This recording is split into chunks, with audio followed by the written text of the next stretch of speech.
үй бүлөңөрдүн келечегине кандай кам көрсөңөр, ошондой кам көрүп мамиле кылгыла. Бул реформага. Мына силерге жардам катары тиешелүү жумуш топ түзүлдү. Булар иштеп беришти. Тиешелүү бардык силердин кызматкерлериңе республика боюнча чогулуп, топтоп, алардын баардыгын көчмө жыйындар өткөзүп, аларга түшүндүрүп берди. Буга чейин сот жана укуктук реформа өз-өзүнчө жүргүзүлүп келсе, бул жолкунун өзгөчөлүгү соттук укуктук реформанын чогуу жүргүзүлүп жаткандыгында. Бул экөө өз ара тыгыз байланышкан чөйрө болгондуктан аларды өз-өзүнчө кароо мүмкүн эместиги бүгүнкү жыйында өлкө башчысы тарабынан белгиленди. Узап бараткан жылдын май айында соттук реформа боюнча кеңештин биринчи жыйыны өтүп, анын жыйынтыгы боюнча тиешелүү жарлыкка кол коюлган. Анда жаңы кодекстерди жана жаңы мыйзамдарды киргизүүгө даярдык көрүү иштерин кечиктирбей көрүү тапшырмасы берилген эле. Бүгүн дал ошол жарлыктын аткарылышы каралды. Соттук укуктук реформанын иш чараларын мониторинг жүргүзүү боюнча эксперттик жумушчу топ түзгөн.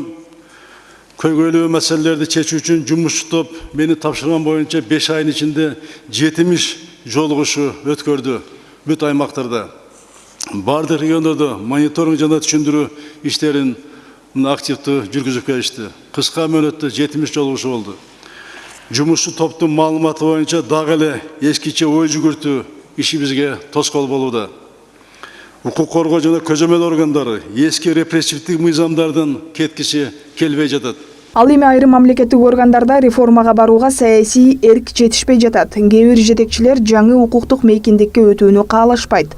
Президент белгилегендей, ушул жылдын октябрь айында мамлекеттик кызматтын жетекчилери жумушчу топтун мүчөлөрү менен кеңешме өткөрүлүп, мыйзамдарга зарыл болгон өзгөртүүлөрдү киргизүү боюнча тиешелүү тапшырмалар берилген. Бирок бул иш убагында бүтпөй калган. Өкмөт менен жогорку кеңеш айрым кечиктирилгис мыйзамдарды кабыл алууну кечеңдетүүдө. Эң керектүү мыйзамдар мына кечиктирип киргизилген Жеңиш Барпиевич. Ошондуктан жаңы жыл башталганга чейин бул маселеге дагы бир жолу мына кайрылып жатабыз. Реформаны үзгүлтүккө алып баргандардын эч бири жазасыз калбайт. Сооронбай Жээнбеков көп жерде иш кагаз жүзүндө гана болуп, реформага кайдыгер мамиле кылып жаткандар билингендигин белгиледи. Буга өзү ушул жылдын сентябрь айында Ош облусуна жасаган иш сапарында күбө болгондугун айтты.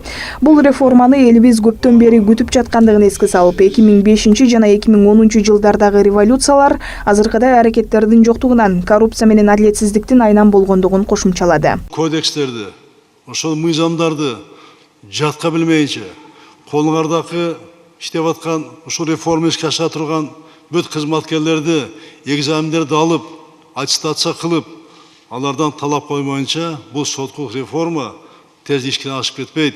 Бул реформадан ишке ашуудан бизде башка жол жок. Ойлобогула, бул тоскоолдук учурап, анан жүзөгө ашпай калса жөн кылам деп баардыгын жооп бересиң. Баардыгын жооп бересиң. Бул баардыгына тиешелүү. Президент жогорку соттон, сотторду тандоо кеңешинен жана тартип комиссиясынан сот адилеттигин жүзөгө ашыруу ишине, судьялык кызмат ордуна талапкерлерди тандоого, судьялардын жоопкерчилигин кароого өзгөчө көңүл бурууну өтүндү. Жарандар жогорку соттун судьяларына да көп даттана баштаганын. Жогорку сот жергиликтүү соттордун чечимдерин негизсиз бузуп, иштерди кайрадан кароого кайтарып жаткандыгын айтты. Мен муну айтып атканым, муну эми токтоткула. Урматтуу соттор, бир аеосуз күрөш болот, болбой койбойт. Силер кол тийбестикти башкача ойлобогула. Силер мамлекетти, элди ойлогула бардыңар. Өкүнүчтүүсү, мындай көрүнүштөрдүн бардыгы мына мамлекетибиздин инвестициялык абалын төмөндөтүп, чет жактан келчү акчаларды мына бизден качырып атат. Күн тартибинде көрсөтүлгөн маселелер боюнча вице-премьер-министр Жеңиш Разаков маалымат берди. Жүргүзүлүп жаткан соттук реформанын алкагында иш чараларды ишке ашырууга үстүбүздүн жылы Кыргыз Республикасынын өкмөтү тарабынан 264 миллион сом кошумча каралды. Мына слайдда көрүнгөндөй бүт ошол органдарга берилди. Бузуулар бирдиктүү реестрин ишке киргизүү үчүн жылдын аягына чейин кошумча 10 миллион 619 миң сом кошумча бөлүндү.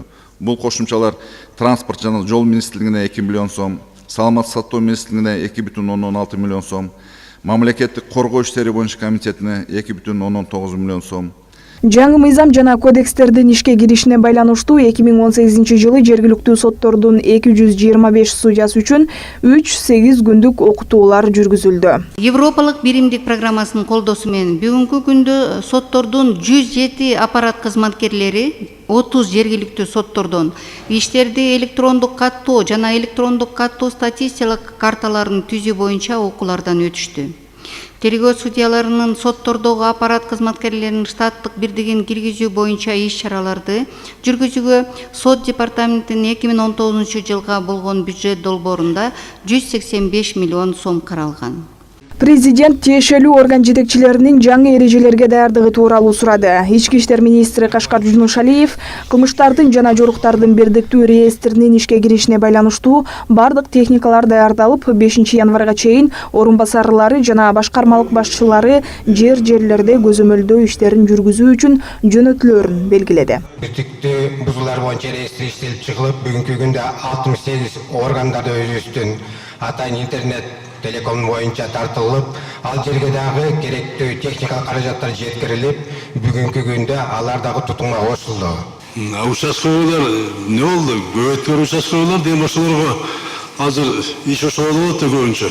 Туурабы? Сиздин койгон талап боюнча өзүңүз билгендей сентябрь айында биз биринчи оптимизацияга участкалардын сандарын көбөйткөнбүз.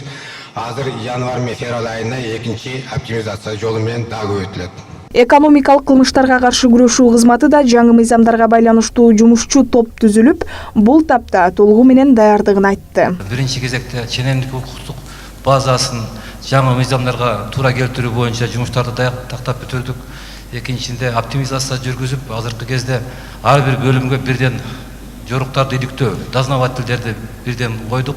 Жазаларды аткаруу мамлекеттик кызматы өткөн жыйында айтылган сын пикирлерди эске алуу менен бардык тапшырмалар аткарылгандыгын, борбордук маалыматтык базага аймактык органдар кошулгандыгын билдирет. Ошондой эле кызматкерлер окутулуп, жаңы 40 штаттык орун ачылып, алар 1 январдан тарта ишке киришерин белгиледи. Сот укуктук реформанын бири да бүтсө бузулса, бул неме берет да, мындай жакшы кетпей калат. Эл ишенич кетип калат. Ошон үчүн пробация институтун жакшылап караласыздар. А санариптештер боюнчачы? Санариптештер боюнча. Ал боюнча ички сеть, локалдык сеттин баары ордуна турду, баары кошулган. Азыр тесттик режимде РПП кошулуп тесттер өттү. 1 январдан РПП толук бизде иштеп кетет. Улуттук коопсуздук мамлекеттик комитети да киберкоопсуздукка жооп бере турган жабдыктар алынып келинип, кылмыштардын жана жоруктардын бирдиктүү реестринин ишке киришине даярдык жакшы экендигин маалымдайт. Азыр тест түрүндө пробация текшерип атабыз. Андан тышкары тергөө кызматкерлерин жетпеген кызматкерлерин алып, вакансиянын баарын толтурдук. Баары тең тергөө кызматкерлеринин баары тең биометрикалык паспорт менен камсыз болду. Андан соң талкуу башталып, депутат Тынчтык Шайназаров бардык жергиликтүү бийликтин даярдыгы маалымдалганын, бирок иш жүзүнө келгенде Жалал Абад менен Ысык Көл гана жасалган иштердин жыйынтыгын бергендигин айтып, ушул боюнча тактап өтүүнү сурады. Коопсуздук жагына да жетиштүү көңүл буруу зарылдыгына токтолуп өттү. Орто Азияда Кыргызстан биринчи ушундай чоң реформага барып атат. Буну биз бардыгыбыз колдош керекпиз. Бул жерде мына 1 январдан Кыргызстандагы жашоо турмуш өзгөрөт. Аны көрө албагандар бар. Ушул реформанын артынан уят болсун, ушул кеңештин мүчөлөрү деген болушу да мүмкүн. Мен анда жок, мындай четке кагалбайм да. Ошондуктан мына биринчиден укук коргоо органдарынын жетекчилери, урматтуу сот, сиздерге азыр чоң мындай ишеним пайда болуп турат. Сиздерде чоң жоопкерчилик турат да. Ошондуктан мына бардыгыңыздарды даярдап атасыздар. Ошо Кудайым колдосун. Биз болгон мүмкүнчүлүгүбүздүн бардыгыбыз сиздерди колдогонго эле жумшайбыз. Ошого мына коопсуздук боюнча бир ойлоруңуздарды айтып койсоңуздар. Биздин кылмыштар жана жоруктардын бирдиктүү реестри жана бузуулардын бирдиктүү реестри мына орусча айтканда интернет пространствода болот да, бир программанын ичиндечи. Ал жерге биздин кызматкерлер логин менен, анан пароль менен кирет. Ал болбосо кире албайт. Бирок сиздин коопсуздугуңузду биз бөлүшөбүз, кооптуу бар. Ошон үчүн азыркы улуттук коопсуздук кызматы кибер безопасность боюнча деп атпайбы? Ошолордун үстүнөн азыр иштеп атат. А так жөнөкөй эле адам келип киргенге ал жерде мүмкүнчүлүк жок. Экинчи маселе мына жергиликтүү органдар дегениңизде бул бузуулар боюнча бирдиктүү реестр жөнүндө сөз айтылып атат. Бул жерде жаңы мыйзамдуулукта жергиликтүү бийлик органдары дагы ошол бузуулар боюнча материалдарга жаза көргөнгө мүмкүнчүлүктөрү бар. Азыркы күнү ошол жерлерде бизде ошол комиссиялар түзүү маселеси жүрүп атат. Уже буюрса жаңы жылга биз бул маселени да бүтүрөбүз. Күн тартибиндеги экинчи маселе райондор аралык соттор тергөө судьясынын укуктук статусу, жаңы жарандык процессуалдык кодекске өзгөртүүлөрдү киргизүү жана судьяларды ротациялоо жөнүндө 4 мыйзамдын долбоору каралып, 3 мыйзам долбоору боюнча кеңештин мүчөсү Гүлбара Калиева баяндама жасады. Ал эми 4-үнчү мыйзам долбоору боюнча жумушчу топтун мүчөсү Чынара Мусабекова баяндама жасап, талкуудан соң соттук реформа боюнча кеңештин чечиминин долбоору кабыл алынды. Жайнагүл Талас кызы, Нурдан Карыпбеков, Пирамида.